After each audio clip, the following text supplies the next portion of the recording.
যে নির্বাচনে ইনশাল্লাহ আপনাদের ভোটে আল্লাহর রহমতে বিএনপি জয়যুক্ত হলে পরে সবচেয়ে প্রথম আমরা যে কাজটি করব সেটা হচ্ছে 10,000 টাকা পর্যন্ত ঋণ ছিল কৃষকদের, সেই 10,000 টাকা পর্যন্ত কৃষি ঋণ সুদ সহ আমরা মওকুফ করে দেব। আমরা তখন নির্বাচনের আগে বলেছিলাম।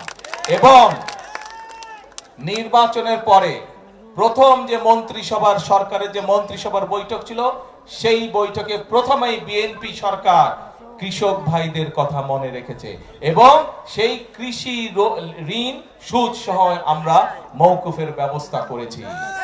এখন প্রিয় ভাই বোনেরা, আজকে আমরা এখানে একত্রিত হয়েছি এই খাল কাটার। আপনারা নিজেরাই বলেন এই খাল কাটলে আপনাদের সকলের, বিশেষ করে যারা কৃষিকার্যের সাথে জড়িত, সেই কৃষিকার্যের সাথে জড়িত তাদের আপনাদের উপকার হবে, আপনাদের সকলের উপকার হবে। গ্রামের মানুষ খাল থাকলে, খালে পানি থাকলে কি কি উপকার হয় প্রত্যেকটি মানুষ আপনারা বুঝেন।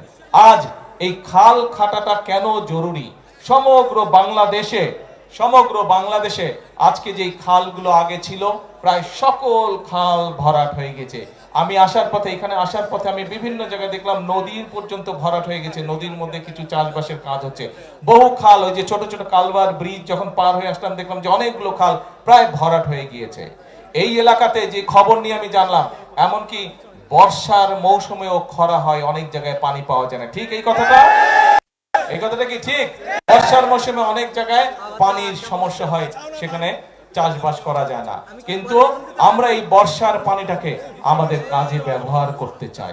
আমরা কৃষক ভাইদের কাজে এই পানিটা ব্যবহার করতে চাই।